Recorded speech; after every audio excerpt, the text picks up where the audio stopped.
Well, the second biggest story this week at Pocono, Dale Jarrett crashed in qualifying on Friday, broke some bones. Randy Pemberton is standing by with him.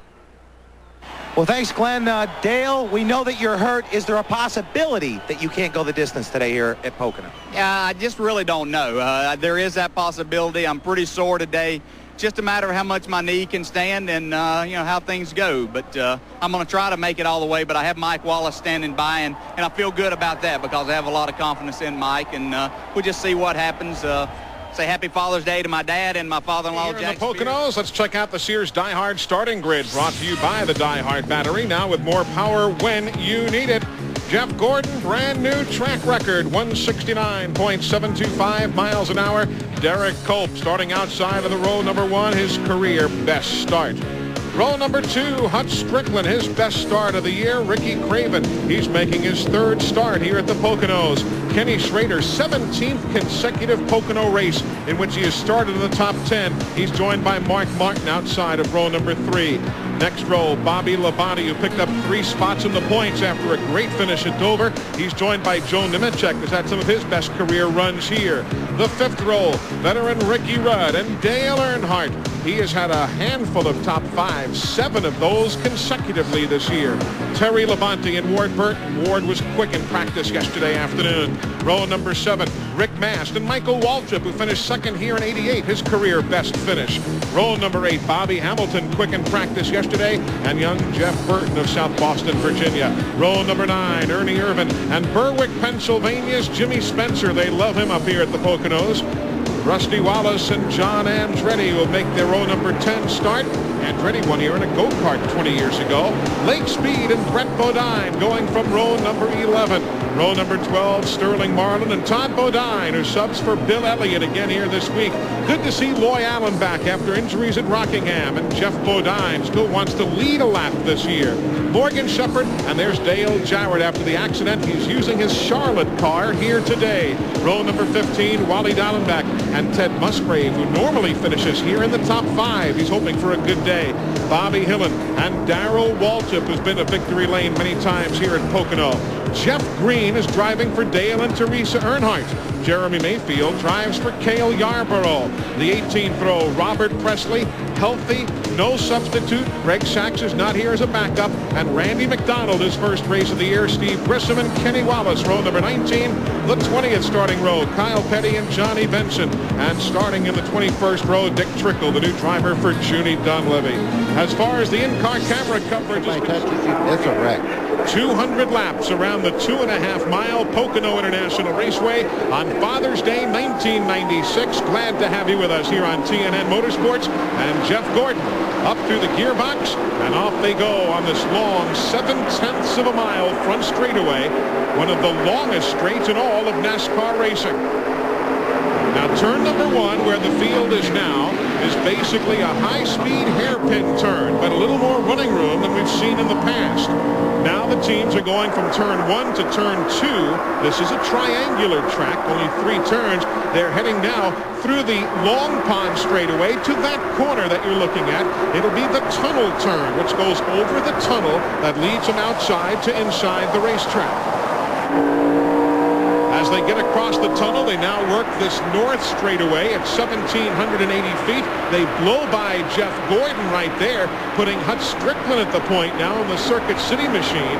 And now they work on the flat turn number 3, where RPMs drop a little bit. It's kind of like a road course. Jeff Gordon got caught on the outside there going across the tunnel turn, and even with the great surface they have here, once you get on the outside and the guy's got momentum on the inside, he had to give way. So as they work back into the corner, Hutch Strickland has only led 1 lap all year, and that was in Daytona back in February, and he shows the way right now. But outside of him, now inside of him, is Derek Culp in second. Phil Parsons with that new homegrown chassis of theirs. It's interesting, Eli, to see if they can truly run side by side like Mark Martin was alluding to in the open. Derek got underneath Hutch Strickland coming off turn 1, made the pass into the tunnel turn. I'm not sure anybody can run through the tunnel turn at speed side by side. See Hutch Strickland going back for the lead there on the inside of Derek Cope. You see Derek roll out the throttle, get back in that preferred line, take a lower line, looking for a place to make his move here. Kenny Schrader in third there. Eli, it looked like Kenny's got a good run going. But meanwhile, Hutch Strickland is the leader. He has 2 top 5 finishes here at Pocono. He loves this racetrack, and there's a vintage Pocono scene. This wide drag strip-like main straightaway. Folks use every inch of it as Derek Cope now works the inside to his advantage. Eli, there's what Mark Martin was alluding to. Too wide in number 1 corner. 2 years ago, last year even, you couldn't even think of going on the outside to make a pass. Jeff Gordon's going into third now. I think Jeff Gordon's recovered from his, he may have slipped or whatever in the tunnel turn on that first lap, and that's why those cars got by him, but looks like he's recovered and headed back towards the front. Now the north straightaway, 1,780 feet from turn 2 to that flat turn number 3. Eli, we have reports from several teams right now that they're very trouble in the corner as Joe Nemechek was having his car kick out through the corner, goes across the grass as one other machine belches some flame you see at the top of your picture, and we are under caution right here as Bobby Labonte has problems with the Interstate Batteries Chevrolet. We got a bit of a fire in the back. The car looked like the car must have backed in the wall or something, maybe exiting the tunnel, or got it together with another car going in turn 3 there. And there's Bobby being helped from the car. He quickly took care of all of the safety gear, the paraphernalia, unhooked and jumped out, and was helped, you saw at the very end, by one of the track. Look at it real time and see what it looked and sounded like to Mark Martin.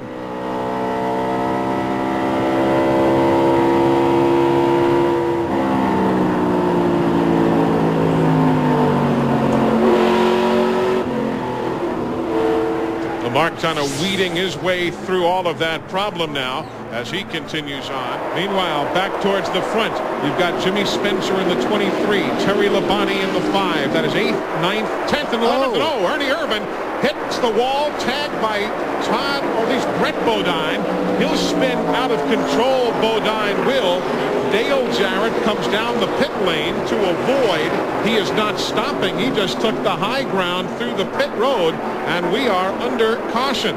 Caution will... A lot of damage there on Ernie Irvan's car. Yeah. Can't see the right side tires, obviously. Don't know exactly how it's tracking, but it can't be real good. Well, you can see it's tracking. It's tracking. Yeah, like the rear end housing turned all the way to the left there, so he's got to go in and fix that one. He's skating more than a member of the Montreal Canadiens right now. And there you see. Let's wait for Ernie's car. Already around. We couldn't tell whether he had contact or not prior to spinning, but that just turned him around right in front of Brett, and he had nowhere to go. Well, Brett had nowhere to go either. He just was there, a victim of circumstances. And you see Dale Jarrett on the right of your screen. He just said the only place that's clear is pit road, and he came hightailing it down. And if you're curious, in an instance like this, you do not get penalized for speeding on pit road as you escape an accident scene. Just nowhere to go for Brett. He'd already committed up against the wall and already turned around right in front of him. Did you see Todd Bodine in the 94 bearing down on his brother in the 11? Wow. And just yanking that car. Riding with Mark Martin. He'll get a look at the accident that involved Ernie and Brett Bodine.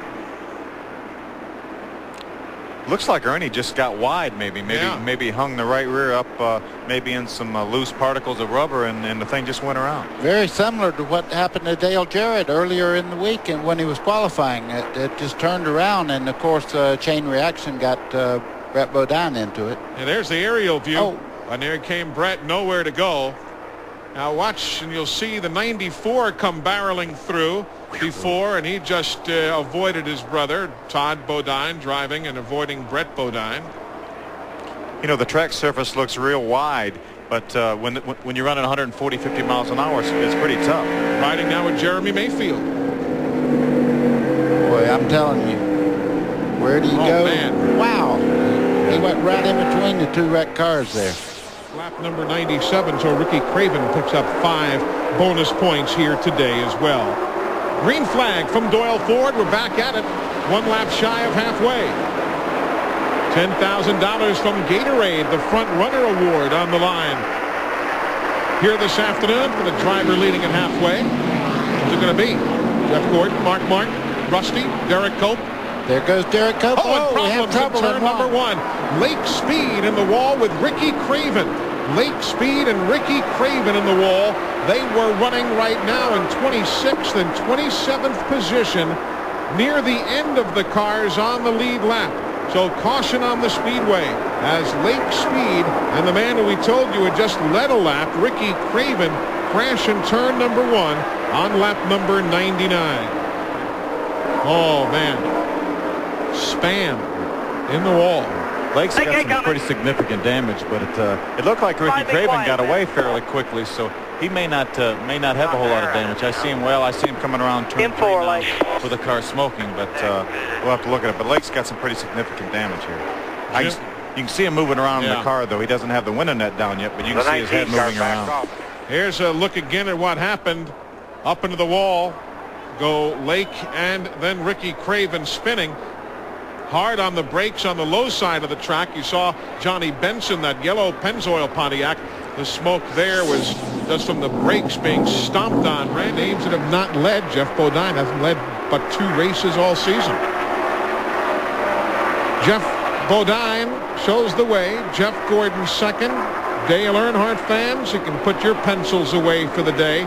They are taking that car to the garage. He will complete 135 laps. And right now, that will mean he'll finish no better than 29th, depending if Rusty Wallace can come back. You've also got Hut Strickland out there. It could bypass him, but no better than 29th for Dale Earnhardt as the battle for the lead heats up again.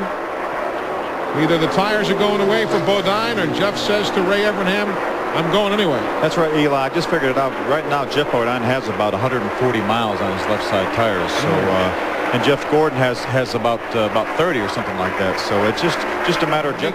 One effort on that last lap. At least Jeff's trying a bunch of stuff. Well, you can see him moving around, trying to break the draft down the straightaway. You see Bodine's car very good through the tunnel turn. Now they're going down the little short chute, going into turn 3. Looks like Bodine closes in very good. Watch as they start in the corner here. You'll see him close down, maybe car length, right up underneath Mark as they come off the corner.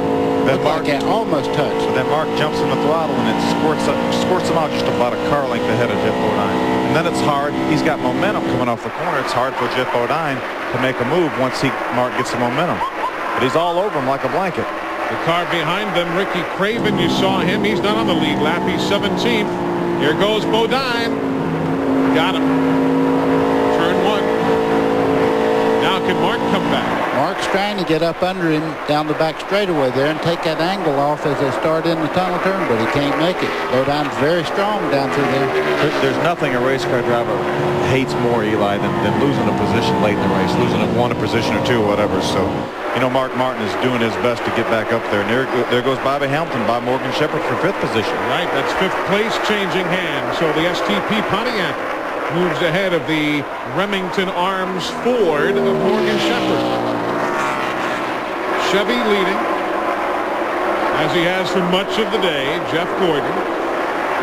Ricky Rudd, who started back in 9th in his Ford, is now running 2nd. Then you've got a Ford 3rd, a Ford 4th, a Pontiac 5th, a Ford is 6th, another Chevy in 7th. Inside of 3 laps to go. Jeff Gordon will be another first-time Pocono winner. If he can hold on here today. He's never won here at Pocono. It's a good run for the Pontiac. You know, they get a new nose for next week. That's right. There's been a change that NASCAR has made. They approved the new nose piece for the Grand Prix effective next week in Michigan, and basically it'll redo or eliminate that 1-inch addition that was granted to Pontiac at the front valance there last month. So that is going into effect next weekend at the Irish Hills of Michigan. We're watching Bobby Hamilton pull away from Morgan Shepherd. Meanwhile, next time Jeff Gordon comes to the stripe, he'll get the white flag. Eli, the paint job you're looking at right there on the 43 car was the paint job that Richard Petty had when he won the first Pocono race here. Now back up front, Jeff Gordon. He'll be coming to the white flag this time by 13 career NASCAR Winston Cup wins right now. Looking for his 5th win of this season.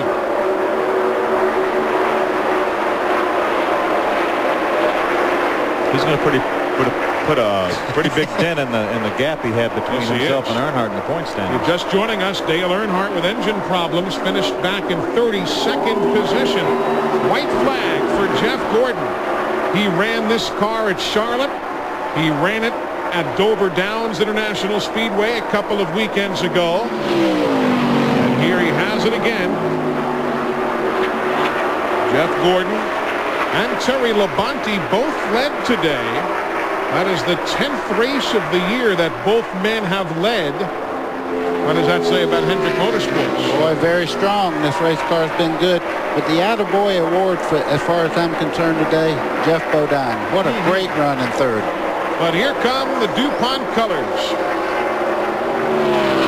Things are really going to tighten up atop the NASCAR Winston Cup point standings, working turn 3 for the final time. Jeff Gordon, his 5th win of 1996, his first at Pocono in the books, and he does it again from the Busch pole. Another Unocal challenge is his. $7,600 of an additional bonus to Jeff Gordon and the DuPont Racing team. My father-in-law and thank my daughter Kinsley for my tie for Father's Day. There you go. We'll see you at Myrtle Beach next weekend. Meanwhile, Jeff Gordon pulling out of that DuPont Chevy. Tired but very satisfied young man.